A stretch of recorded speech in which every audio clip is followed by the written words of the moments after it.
രാഷ്ട്രീയ പാർട്ടികളുമായി ചർച്ചകൾ പോലും നടത്താതെയാണ് തെരഞ്ഞെടുപ്പ് കമ്മീഷൻ രാജ്യത്ത് പല തീരുമാനങ്ങളും എടുക്കുന്നതെന്ന് മുൻ ആഭ്യന്തര സെക്രട്ടറി ജി.കെ. പിള്ള റിപ്പോർട്ടറിനോട് പറഞ്ഞു. എതിർത്ത് സംസാരിക്കുന്നവരെ രാജ്യദ്രോഹികളാക്കുന്നുവെന്നും മുൻ ആഭ്യന്തര സെക്രട്ടറി വിമർശിച്ചു. ഇന്ത്യയിൽ ജനിച്ചു വളർന്നവരോട് പൌരത്വം തെളിയിക്കണമെന്നാവശ്യപ്പെടുന്നത് ഗുരുതര സാഹചര്യമാണ്.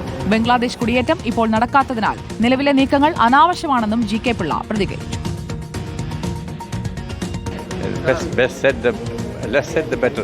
നമ്മൾക്ക് എല്ലാവർക്കും ഒരു ഡിസിഷൻ എടുക്കുമ്പോൾ ഒരു കൺസൾട്ടേഷൻ പ്രോസസ്സുണ്ട്.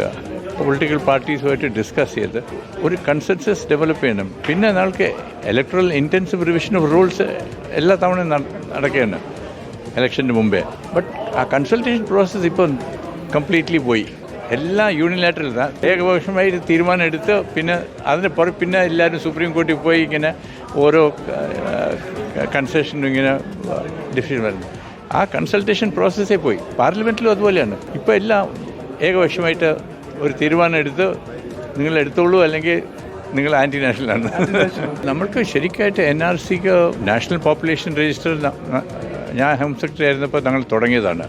അത് പിന്നെ ഗവൺമെൻറ് എന്നോ കാരണം കൊണ്ട് ആധാർ വന്നുകൊണ്ട് നാഷണൽ പോപ്പുലേഷൻ രജിസ്റ്ററിൻ്റെ മുമ്പോട്ട് പോയില്ല. Then Aadhaar should have been the basis of your identity in India. നമ്മൾക്ക് കോൺസ്റ്റിറ്റ്യൂഷനിൽ വരുന്നുണ്ട് everybody who was in India undivided India ശേഷം ഇന്ത്യയിൽ വന്നിട്ടുണ്ടെങ്കിലും പാർട്ടീഷൻ ചെയ്ത് വന്നാൽ നമ്മൾക്ക് എല്ലാവർക്കും ഇന്ത്യൻ സിറ്റിസൺഷിപ്പ് ഉണ്ട്, ഓട്ടോമാറ്റിക്കലി ഉണ്ട്. ഇപ്പോൾ ആണ് നമ്മൾ ചോദിക്കുന്നത്, അല്ല യു പ്രൂവ് യുവർ സിറ്റിസൺഷിപ്പ്.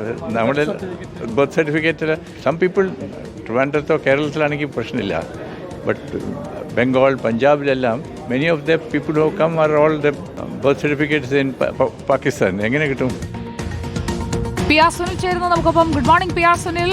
തെരഞ്ഞെടുപ്പ് കമ്മീഷനെതിരെ രംഗത്ത് വരുന്നത് മുൻ ആഭ്യന്തര സെക്രട്ടറിയാണ്. ഇപ്പോൾ നടക്കുന്ന കാര്യങ്ങൾ, തീരുമാനമെടുക്കൽ, അത് മുൻകാലങ്ങളിൽ നിന്നും എത്രത്തോളം വ്യത്യസ്തമെന്നാണ് ജി.കെ. പിള്ള പറയുന്നത്?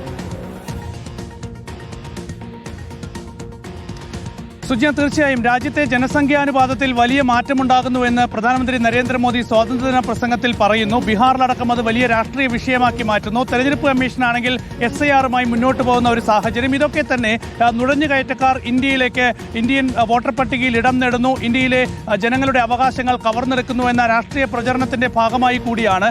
ഏതായാലും ഇതിനെതിരെ വളരെ ശക്തമായ ഭാഷയിൽ തന്നെയാണ് മുൻ കേന്ദ്ര ആഭ്യന്തര സെക്രട്ടറി കൂടിയായ ജി.കെ. പിള്ള ഇപ്പോൾ പ്രതികരിച്ചിരിക്കുന്നത്. നമുക്കറിയാം, ഈ അതിർത്തി സംസ്ഥാനങ്ങളിലൊക്കെ തന്നെ BSF-ന്റെ അടക്കം ചുമതലയുള്ളത് കേന്ദ്ര ആഭ്യന്തര മന്ത്രാലയത്തിനാണ്. അതിന്റെ സെക്രട്ടറി ആയിരുന്ന ജി.കെ. പിള്ള തന്നെ ചൂണ്ടിക്കാണിക്കുകയാണ് ഇപ്പോൾ ഈ ബംഗ്ലാദേശ് അതിർത്തി വഴി വലിയ നുഴഞ്ഞുകയറ്റമൊന്നും നടക്കുന്നില്ല എന്നത്. അപ്പോൾ ഇപ്പോൾ നടക്കുന്നതൊക്കെ തന്നെ ഒരു രാഷ്ട്രീയ പ്രചരണമാണ് എന്ന് ജി.കെ. പിള്ള ചൂണ്ടിക്കാണിക്കുകയാണ്. മാത്രമല്ല, മുഖ്യ തെരഞ്ഞെടുപ്പ് കമ്മീഷണർ ആവശ്യമായ ഈ ആശയവിനിമയമില്ലാതെ, ചർച്ചകളില്ലാതെയാണ് പല തീരുമാനങ്ങളും എടുക്കുന്നത്. ഇത് തീരുമാനങ്ങൾ അടിച്ചേൽപ്പിക്കുന്ന പോലെയാണ് എന്ന് ജി.കെ. പിള്ള ചൂണ്ടിക്കാണിക്കുകയാണ്. ഇത്തരം രീതികൾ ജനാധിപത്യ സംവിധാനത്തിൽ ഒട്ടും യോജിച്ചതല്ല എന്ന് ജി.കെ. പിള്ള പറയുന്നു. മാത്രമല്ല, പാർലമെന്റിലടക്കം ചർച്ചകൾ നടക്കാതെ ബില്ലുകൾ പാസ്സാകുന്ന സാഹചര്യമൊക്കെ തന്നെ ഗുരുതരമാണ്. വിമർശിക്കുന്നവരെ രാജ്യദ്രോഹികൾ എന്ന് പറയുന്ന സാഹചര്യം കൂടി ഇന്ന് രാജ്യത്തുണ്ട് എന്ന് ജി.കെ. പിള്ള ശക്തമായ ഭാഷയിൽ തന്നെ പ്രതികരിക്കുകയാണ്. ശരി, പി ആർ സുനിലാണ് ദില്ലിയിൽ നിന്ന് വിവരങ്ങളുമായി നമുക്കൊപ്പം ചേർന്നത്.